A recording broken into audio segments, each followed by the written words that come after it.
Before we get into today's show, I wanted to thank you so much for being a listener of our podcast, the CTO Studio. We wanted to invite you to come to San Diego, October 25 and 26. We're going to grab a whole bunch of CTOs from around the world to spend time together. 2 jam-packed days, leadership, technology, innovation. We have a special surprise for you. Coupon code for the CTO Studio listeners. The coupon code is the CTO Studio. Just go to our conference website, o111conf.com, and get your tickets. And we'll see you soon. Please come, say hi. Bye. Well, I have a wonderful electronic invention I want you to see. It looks something like this. Welcome to the CTO Studio. I'm your host, Etienne de Bruin. The CTO Studio is where we chat with CTOs building amazing products with incredible teams.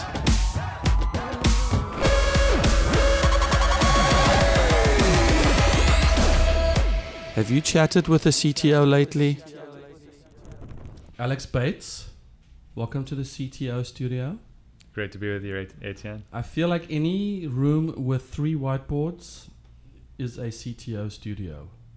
This is it, definitely. It feels pretty good. Yeah. I was at Knott's Berry Farm and contemplating while my kids were riding the Snoopy ride when machines will become sentient and where is ML AI going to take us so that I can know that the being is actually aware of itself. Then I realized as I was thinking that I actually can't tell that about other humans. I'm not in their brains. How do I know that they're sentient? It's a deep question. Yeah, I think it really gets into how you define sentience. I think there's degrees of awareness of yourself as an agent and other agents, and at a certain point that other agents have their own kind of goals and theory of mind. But it's a good question as far as humans, and are we living in a simulation? But it's you're right, and I just don't, I cannot, no matter what I do, I cannot get into your head. I can't be you. Therefore, I also cannot be a machine. Can't be in that machine's algorithm. Mm-hmm. So I may never know when that machine becomes whatever we call sentient. I mean, I could be in your simulation right now, you could be in mine, or we could be in Elon Musk's, right? So, but those are very disturbing thoughts. Mm-hmm. Do you think about these things? I do. I mean, it's when Elon Musk says there's like a 0.001% chance we're not living in a simulation, that's a little disturbing. And it gets in all kinds of theological questions and things like that. But yeah, I mean, and then there's the other thing about AI maybe will help us answer those questions. So that's one of my hopes. I guess I was exhausted and maybe slightly dehydrated at the Knott's Berry Farm, because I ended up thinking to myself, how on earth did we get here, and how is it possible? What is this? Yeah, that's a deep question. Then my daughter stuck her ice cream finger in my face. So that was the end of that. I guess that's the reason. So what's happening in machine learning land? So you have a machine learning background, or at least with MTell, you built machine learning solutions. Can you tell us a little bit about that? Just kind of what you built to get here. Yeah, sure. So I did early on and back in school, I did some DARPA-funded research in neural networks with pre-kind of deep learning era. I won't tell you how long ago because you might get a little scared. But a while back, right after punch cards, we'll just say. But and then more recently with MTell, so we built a machine learning platform actually for machines. So it was designed to use machine learning to predict and prevent failure for heavy machinery in industries like oil and gas and refineries. So we'd monitor all the sensor data coming off the machines, learn to prevent these catastrophic failures and environmental oil spills, and that was really our mission.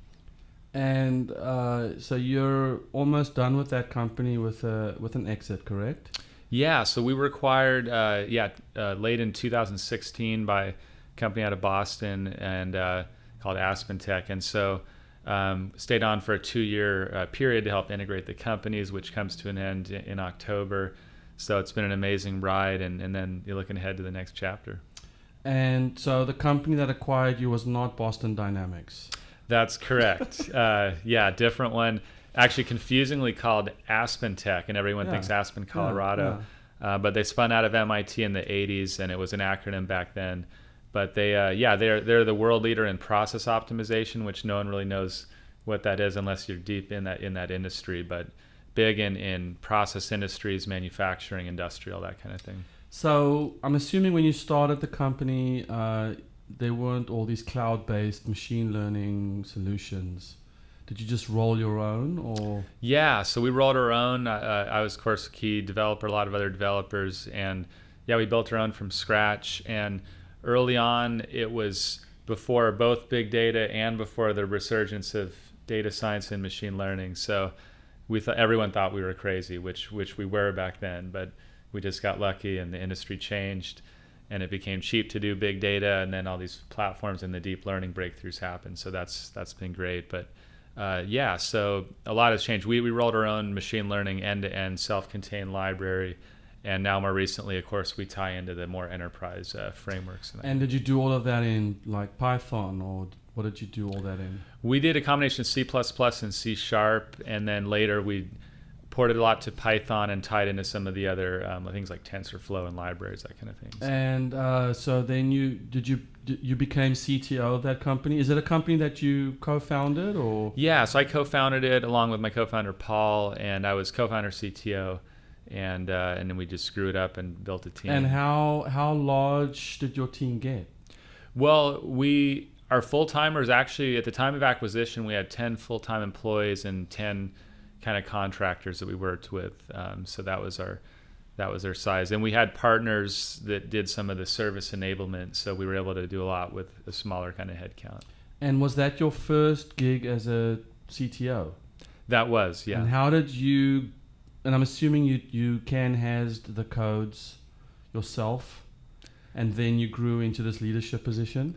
Yeah, and like some CTOs, I was a hands-on CTO. I guess I didn't want to give up on that comfort zone, and I still like to dabble with that. But then you have to kind of move up and enable the next generation and things like that. And who did you turn to for help on that? Do you have a mentor, or did you guys have some investors, or what did you do? We actually did raise some money, and I had a few mentors. There wasn't really a network like 7 CTOs per se that would have been great. So I had a handful of people I worked with, and I did a lot of my own error correction learning. I like to make huge mistakes and then try to course correct. So that's been my approach. You like that, As long as it doesn't permanently damage human beings, you're good. Preferably, yeah. Can machines be permanently damaged? Yes, definitely. Nothing like, life and death stakes. So if humans can be permanently damaged and machines can be permanently damaged, does it make us the same thing? We both kind of have that mortal risk, don't we? So, how do you feel when those Boston Dynamics robots get kicked and pushed and shoved? The video, the pushing and shoving. I agreed with some of the comments on YouTube that when the robot rebellion happens, thanks idiot, because they're all going to see the video and we're all screwed. So because something somewhere is learning that's how humans treat robot puppies. And then they made him pick up these heavy boxes, and they never got a break. So it's not looking good. So that is the beginning. I mean, that is the inception, right? That's the inception. Crazy. Yeah, but I mean, actually, the videos, Atlas 2.0, I thought was amazing. I mean, robots doing backflips, just crazy breakthroughs. Of course, selfishly, I'm waiting for one to unload my dishwasher, but backflips are pretty cool. Will say that having that personal servant in your home that is a robot that serves us, doesn't that seem like just the right thing?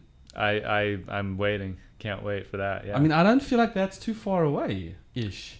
I don't think so. I mean, when they talk about like the 2 axes of progress, there's precision physical grasping behaviors, like, with breakable things like dishes and so on. And then there's the social axis. And of course, so things that are low on both of those are low hanging fruit. But I think it's getting there. The precision grasping, like Amazon fulfillment centers, that are working on it. Humans still kind of put things in the box, but they're working on that kind of grasping technology. Or the technologies are working on us. That maybe that's the real direction. They might be programming us. Yeah, they might just be lazy and say, well, I'm not going to just let the human do nothing. I mean, I feel like a slave to this thing a lot, so you might be onto something there. Oh my goodness. I think we need a scotch or something. Sounds good. So do you, when you say you're still sort of tinkering and playing, obviously more freedom beckons and you're doing new things, probably planning some stuff you want to get involved with. To stay on the machine learning library side, are there any technologies right now that you're sort of playing with or prototyping with that excites you, that kind of keeps you up at night? Or yeah, definitely. I'm always looking at the frameworks and the platform as a service, machine learning as a service, and of course a lot of the breakthroughs. So I still do a lot of coding. I formed this mastermind network of kind of applied AI practitioners, primarily across San Diego and Boston.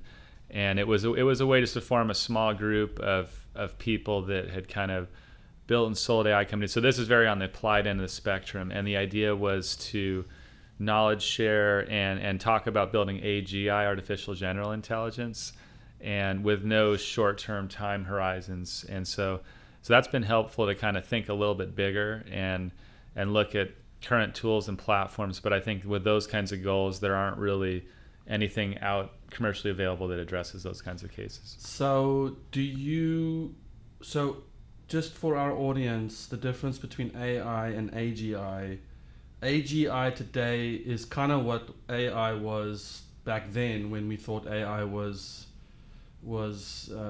robots with human-like feelings and decision making and not correlation, but causation and all that kind of stuff. And AGI is that today. Yeah, and that's so AI. So AI is today is actually more correlation and taking huge amounts of data and being able to make decisions on that, right? Or is that machine learning? Yeah, so I mean, there's a couple different terms for that that I think are helpful. The military and DARPA tend to talk about first, second, and third wave. So first wave was symbolic computation. Second wave is a lot of the current machine learning from data, very numeric of nature. And third wave is more this general intelligence. In fact, the early IQ tests were supposed to measure the G factor, or general intelligence, across different applications and domains. And early AI, of course, was extremely narrow. And general AI was the idea of general purpose, multi-domain.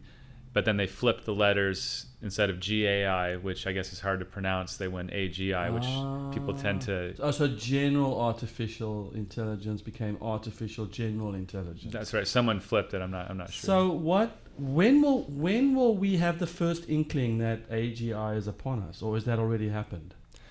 It's a great question. I mean, I feel like there'll be a lot of mini singularities on the path there. I mean, we've had, our checker singularity, our chess singularity, our Jeopardy singularity, our Go singularity, our poker singularity. But these are all really gaming, very circumscribed domains. And then I guess Quake recently happened. Some really, it's still video games. So I think once we start to see it spreading to other areas and solving some of the messy things, I mean, like human diagnostics, where it's data plus human factors and these complicated things where human doctors factor in all kinds of these things. So I think once we go beyond gaming, that'll be a milestone. And I think we'll have enough milestones that it won't be like this overnight thing that people tend to think about in sci-fi. I think we'll really have a lot of milestones on that pathway there. Or we will have milestones and not realize the next day that actually that all combined and summed up is welcome, the AGI has landed. That's the other possible outcome. All I want is to be able to say, computer, please change the channel. Computer, I want to watch the game that was on last night, the rugby game. Mm-hmm. That. It shouldn't be impossible. the current Siri and general and agents are a ways off. So I feel like when you can get a useful answer out of your smart assistant, that'll be a good sign. And isn't that shocking how bad it is still? Even it really in is. 2017s and 18s? It is shocking. I mean, and some people speculate you won't get a smart assistant until it has common sense. And there was that psych project in Texas where they tried to codify common sense knowledge. They ended up with a couple million rules. And then they speculated that was 3% of total common sense knowledge. And the problem is that it didn't scale, and they'd get a new fact that was inconsistent. It just exploded. It blew up. So yeah. No, it's really incredibly demoralizing, because I feel like I don't want to tell the phone that, hey, I'm about to get home, please can you turn on the kettle? Why can't I just tell the ghost in the machine that this is about to happen? Mm-hmm. It would be nice. It'd be nice to get some benefits in our households. It's the whole Star Trek. I don't even mind calling her a computer. Yeah. I mean, I also feel the Peter Thiel thing, on his desk, if you go in, it says, they promised us flying cars. Instead, we got 140 characters. So I want my smart assistant and flying cars. So I'm still waiting for that. Now, you haven't been in Peter Thiel's office, have you? That's correct. Okay. I've never been there. Yeah. Have you been in anybody's office that is worth mentioning?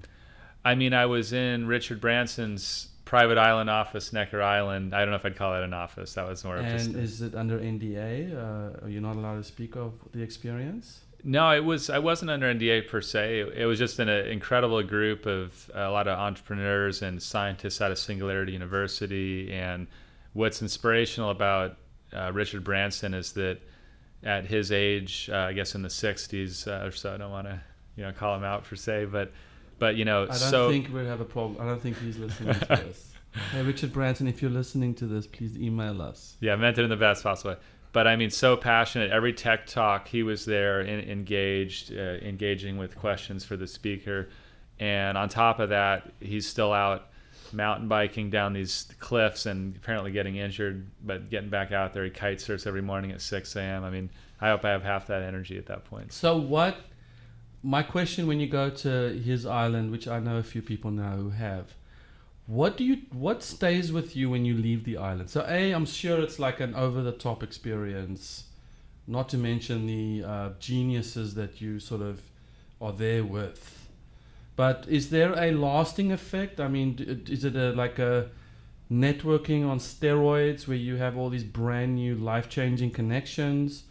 Are you texting each other, you and Richard Branson?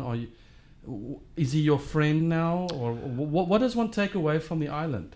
I'd like to say he's the kind of friend we don't even have to communicate, and we just know that we're always there for each other.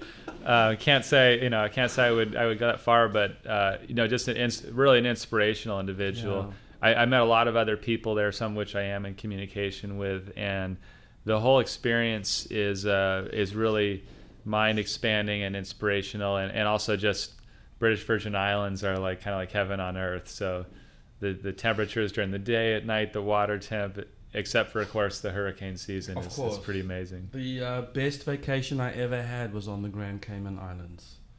The best. I get it. Close second was Zion in Utah. I've never been there. I would highly recommend that. The rock AI lives there. Okay. Because it draws humans to it. I think the humans think they're going to it, but the rock is drawing them to it. It's actually drawing them. It's like an animistic type AI. It's amazing. Yeah. So did you give a talk? This particular one, no. I was there just to attend and observe and make some connections. And so I saw talks by this guy, Naveen Jain, who had a company, Moon Express, where they're, people talk about moonshots, and his moonshot is a shot to the moon. And that was inspirational to hear. And he has several companies. And then Richard Branson talked about his Virgin Galactic space venture, and then a lot of the Singularity University types from digital biology to other fields. So that was it was every talk was pretty over the top. What is your thought on neural lace and neural lacing and brain-enhancing nanobots? I think Neuralace and probably Braintree are the really the extremely exciting developments, because one of my personal interests and passions right now is humans working together closely with AI and machine intelligence, and I think that at a very close level is going to lead to new breakthroughs. Neuralace, I think, is a huge breakthrough to get there. I mean, Elon talks about the bandwidth constraint for the communication between the two. Neuralace could solve that. Maybe we could finally read minds and answer your question about, are we sentient? What's going on in that mind across the way there with a direct connection? You might not want that direct connection. That's another story. I want it, Alex. You do want it. I want it too. I want it bad. Definitely for 7 CTOs. Definitely. Yeah. Imagine if we can communicate without this little mouth flapping up and down. It would be what an inadequate interface. It's, as programmers, we know it's so imprecise, miscommunications. Yeah. And you have to brush its teeth. Yeah, it's not ideal. So what are you headed? What do you want to do in the next 6 to 12 to 18 months? What's Alex Bates doing? Well, I'm Are you going to buy an island next to Richard Branson, or? I don't know. I mean, that's not in my short-term plan, but I will say that I can see why he did that. I don't think my budget goes quite that large, but no, I mean, an amazing thing. And even what Peter Thiel's doing with seasteading and exploring these mobile nation state concepts for libertarians, I think that's an amazing idea, and maybe modular islands could catch on, who knows. But yeah, I think for me, looking ahead, I'm in an exploration phase right now for the next chapter. So I'm networking with a lot of AI technologists and also angel investors, and looking to increase the velocity of seed stage investment. I think that's one of the issues both here locally and probably elsewhere. And yeah, and then I'm interested in breakthrough AGI type technologies, even if they won't make money for 5 years. I think that's exciting and worth working on. And then I'm also, looking around at some other more near-term AI type plays, and just passionate about both our local region and the field of AI as a whole. Why do you want to do AI? Why are you so passionate about? I mean, it seems like you have a career steeped in neural networks, machine learning. I remember doing my honors degree, computer science degree, in neural networks. I mean, the passion of sort of deducing. You've taken that, built a career out of that, built a successful company out of that. What is driving you towards the AGI stuff? I think it's always been, first, an early fascination with the mind and the brain, and the idea of augmenting that intelligence to a point where we could answer some of these fundamental questions about why we're here, where we're going, the meaning of the universe and life, and are we in a simulation or not? Is there intelligent alien life or not? A lot of these fundamental questions, I think that we could use help, and if we augment that intelligence, we could speed up the pace of science to answer those questions. And then, so just as an engineer, also, I want my flying car, and so that's the other part. I do think that we should skip autonomous driving and just go up to self-driving drones. Self-flying driving drones. Because I can't see AI, if you want to call it that, be able to just get to that final mile of self-driving. Mm-hmm. Can you? I mean, seriously, the cones in the street, or the fallen tree, or the... So many messy edge cases. I mean, it just feels like as soon as they think they've nailed the last one, there'll be another one. There'll be another one. And then all these messy ethical dilemmas where in three-dimensional airspace, you just dodge. You just have to kind of maintain a certain height and you're good. Yeah, like all these sort of staged bridge ethical dilemmas about you kill this person or you kill the driver, you kill no one. I think that's always a good answer. What would you recommend to startups that, I often think about as a CTO, we don't know. When we talk about leadership and growth and sort of the tangibles, it's easy to imagine, there's probably things that I don't know, like, mentorship, certain software development processes. So I need to talk to other people to figure out what it is that I can do to grow as a CTO or grow my product. But I often wonder when it comes to analytics, business intelligence, data mining, deep learning, machine learning, that we don't always know how to integrate that into our products. Like there might be a low-hanging fruit to integrate something into an existing product range that really augments any startup's products. But because the CTOs don't know what they don't know, they're not doing it. Totally. So do you have any, are there resources? Are there like your mastermind?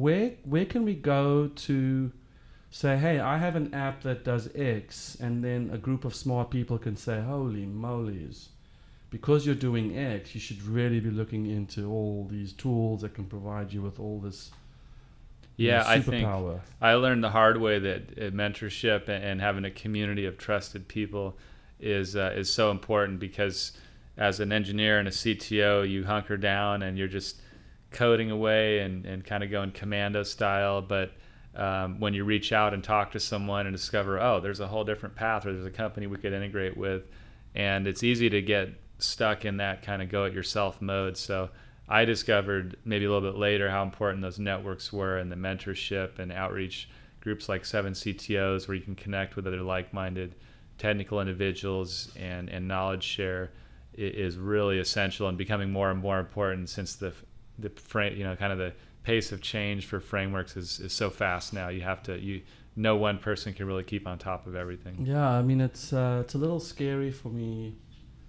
It's one thing to not use Docker containers because you don't get it, because you can still kind of deploy and do your thing. Mm-hmm. It's another thing to not tap into machine learning cloud services and classification services and voice this and image recognition that, and and actually have your product suffer because of that. Totally. And someone made an interesting point. An investor said it's never been easier to start a company and harder to get to the finish line, whatever you define that as. And I think it's true. The barriers of entry have gone down. So the essential part about making sure you're doing all those interesting technical things that could lead to breakthroughs are even more important. So networking is a great way to do that. So I think, I'm super excited that you're wanting to create all these avenues for us to learn about what's happening in AI. And I'd love to, in the show notes, we'll link to some of the work you're doing, but I'm really excited to learn more about this, man. Well, likewise, and I'm excited to continue to be a part of the 7 CTOs community. So thank you. Have you chatted with a CTO lately? Hi, thank you for listening to the CTO Studio. If you don't mind, take a quick second and please rate and review the show. It helps us a lot. Go to the ctostudio.com for more information on what we're doing at 7 CTOs. We also have a video or two for you that could be a helpful resource for you as you're managing your company. So thank you for listening.